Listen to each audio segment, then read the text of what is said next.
को चढ़ाना चाहता हो तो हमें उसको सबक सिखाना चाहिए। उसकी खुदगर्जी की सजा मैं उठा लूं, बर्दाश्त कर सकते हैं। बिलावल भुट्टो जरदारी उठा ले, बर्दाश्त कर सकते हैं।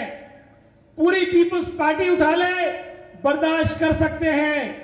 लेकिन तुम्हारी खुदगर्जी और लालच और आदमी की सजा पाकिस्तान को पहुंचे, ये हम बर्दाश्त नहीं कर सकते हैं और ये हम बर्दाश्त नहीं करेंगे।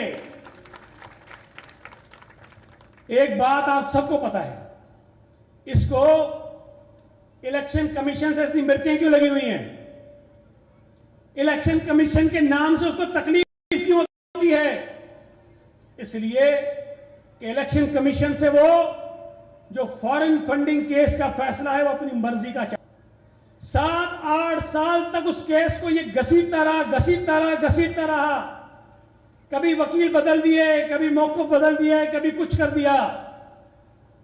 लेकिन उसे पता था कि जब यह सच सामने आएगा तो इसके पास देने को जवाब नहीं है। किसी जमात के लिए चंदा इकट्ठा करना बुरी बात नहीं है, लेकिन हां, किसी जमात के लिए पाकिस्तान के कानून के मुताबिक किसी कंपनी से पैसे लेना गलत है। पाकिस्तान के कानून के मुताबिक किसी गैर मुल्की से चंदा लेना गलत है। लेकिन मैं तो कहता हूं चलें इसको भी माफ कर देते हैं, बख्श दें। कंपनियों ने पैसा दिया है, बख्श दिया।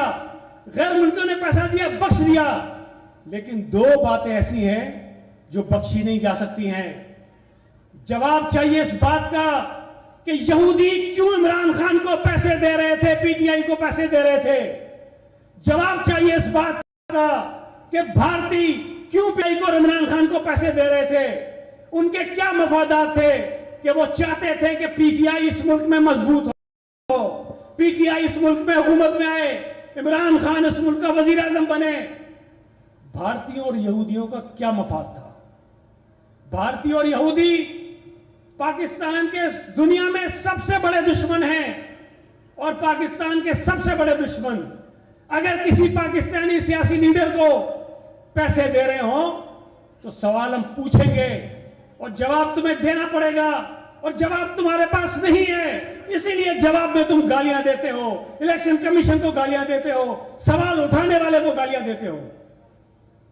सवाल ये उठेगा जरूर कि तुम कहते हो नवाज शरीफ चोर, तुम कहते हो आसिफ जरदारी चोर, तुम कहते हो मौलाना फजलुर रहमान चोर, तुम कहते हो तुम्हारे सारे मुखालिफ चोर। लेकिन मुझे बताओ कि इनमें से कौन सा आदमी है जिसने कोई किसी मुल्क ने तोहफा दिया हो तो उस तोहफे को बेच दिया हो? और यह भी मैं बता दूं कि छुपाता रहा वो साफी बेचारा राना खालिद, शायद नाम था उसका, हमारा दोस्त है पिंडी में, इस्लामाबाद में जब इसमें था तब उससे मुलाकातें रहती थी। उस आदमी ने जब सवाल किया कि हमें जवाब दें कि तोशा खाने से क्या क्या चीजें वजीर आजम ने ली हैं, तो बता नहीं रहे थे। कह रहे थे ये नेशनल सिक्योरिटी का मसला है, ये हम नहीं बताएंगे, इससे मुल्क के ताल्लुकात खराब हो जाएंगे। उसको नौकरियों से निकलवाया, उस पर केसेस बनवाए, उसको धमकियां दी और वो बताने को तैयार नहीं था इमरान नाज़ी। आखिर किसी तरह से चीजें सामने आई तो आपको भी पता चला कि क्यों छुपा रहा था। अगर चोरी नहीं थी, अगर डाका नहीं था, अगर गलत काम नहीं था तो छुपाने की क्या जरूरत थी? ये खुशी से नहीं बताया उसने। और क्या हरकत की है कि सऊदी अरब ने वजीर आजम पाकिस्तान को, जो बदकिस्मती से ये नालायक आदमी वजीर आजम था उस वक्त, पाकिस्तान के वजीर आजम को अरबों रुपए की घड़ी और उसके साथ पेन और कपलिंग्स और सोने की रिंग्स वगैरह, पता नहीं हीरो की वो रिंग्स दी, जिसकी मालियत आज के हिसाब से जो रुपयों में कन्वर्ट करें तो 2 अरब रुपयों से ज्यादा बनती है। 2 अरब रुपए। ये सिर्फ एक तोहफा है, बाकी और तोहफों की फहरिस्तें भी आनी हैं। इस बदबख्त आदमी ने ये सारी चीजें बेच दी और कहता मेरी घड़ी मेरी मर्जी, तेरे बाप की घड़ी थी, इस मुल्क की घड़ी थी, इस मुल्क के खजाने में जानी चाहिए थी। तू ईमानदार बनता फिरता है, गोगियों को पाला हुआ है, गोगियों को ये चोरी के माल देता है कि जाके आगे बेच के आ जाओ। और बेचने वाले भी उस्ताद हैं, जितना ये पंटर है उतने बड़े वो पंटर हैं, इसके साथ भी हाथ किया है। उधर 30 करोड़ में बेची, इसको 5 करोड़ बना दिए। अभी लड़ाई इसी बात पे, सुना है वो अंदर घर में भी लड़ाई हो रही है कि ये क्या बेवकूफ बनाया मेरे को तुमने, 30 करोड़ में बेच के मुझे 5 करोड़ दिए। ये इस किस्म का आदमी है। और अभी तो चीजें सामने आ रही है। उस दिन मैं टीवी पे देख रहा था, एक आदमी ने 3,000 रुपए में वो मेडल खरीदा जो इमरान खान को इंडिया के किसी क्लब ने दिया था। और मैं हर जगह बताता हूं यार, तीसरी क्लास में मैंने पोजीशन ली, मुझे स्कूल में इतना सा कप मिला, उसकी 15-20 रुपए कीमत होगी, आज तक मेरे घर पे पड़ा हुआ है, आज तक। ये बदबख्त आदमी जो तोहफा मिलता है बेचता है। ये वो सिंधी में एक लफ्ज होता है बिशनी, ये साला बिशनी वजीर आजम था। बिशनी पता नहीं उर्दू में क्या उसको बोलते होंगे, लेकिन ये उठाई गिरा भी नहीं है। उठाई गिरा भी थोड़ा सा मोतबर है, ये उठाई गिरे से भी क्या गुजरा है।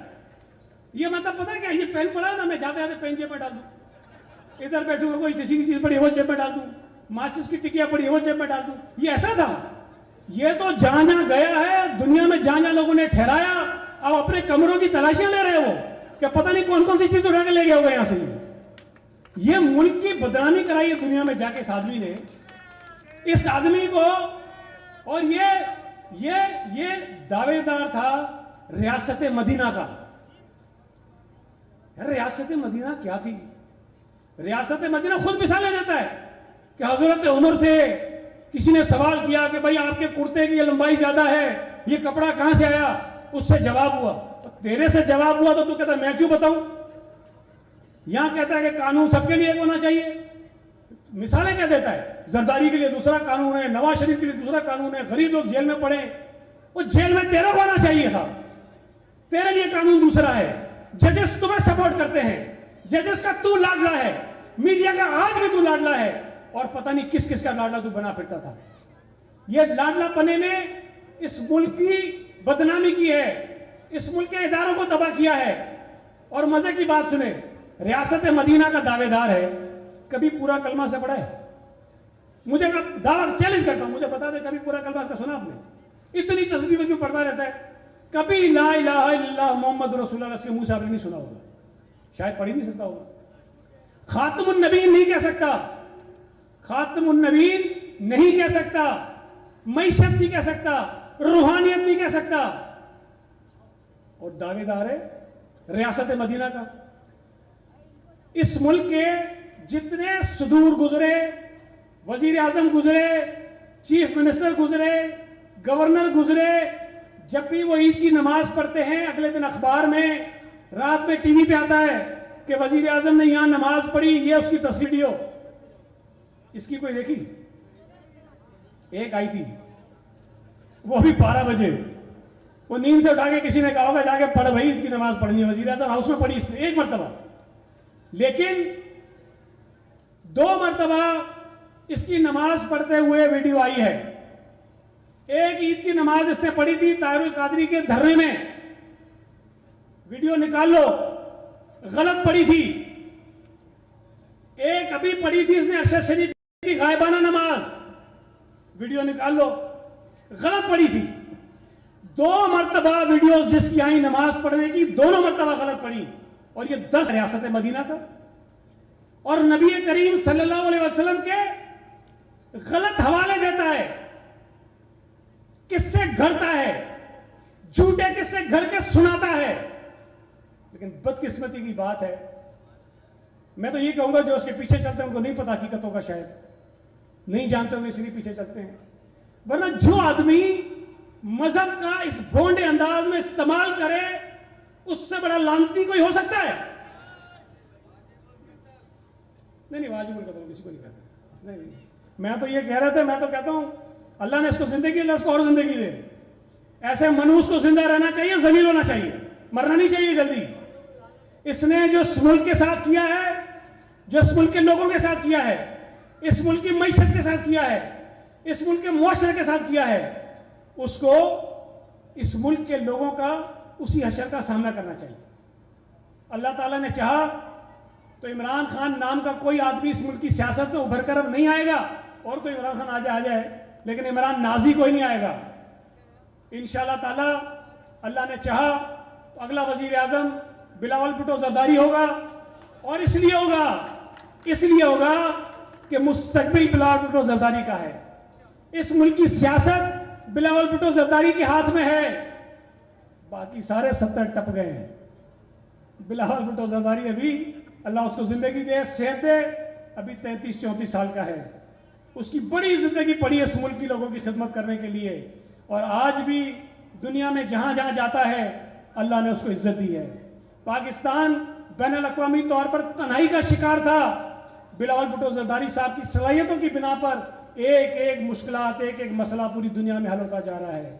और इंशाअल्लाह ताला अल्लाह ने चाहा तो बिलावल भुट्टो जरदारी इस मुल्क के लोगों के मसले हल करेगा, इस मुल्क के गरीबों के मसले हल करेगा, मजलूमों, मजदूरों, हारियों के मसले हल करेगा और इस मुल्क को जमहूरियत के उस रास्ते पे लेके जाएगा जिसका ख्वाब देखते हुए शेख जुल्फ़िकार अली भुट्टो ने पीपल्स पार्टी बनाई थी, मोहतरमा बेनज़ीर भुट्टो ने आगे चलाया था और बिलावल भुट्टो जरदारी साहब उसको आगे अपनी मंजिल पे पहुंचाएगा। आपका बहुत शुक्रिया। मैं सिर्फ खत्म करने से पहले एक गुजारिश करूंगा, एक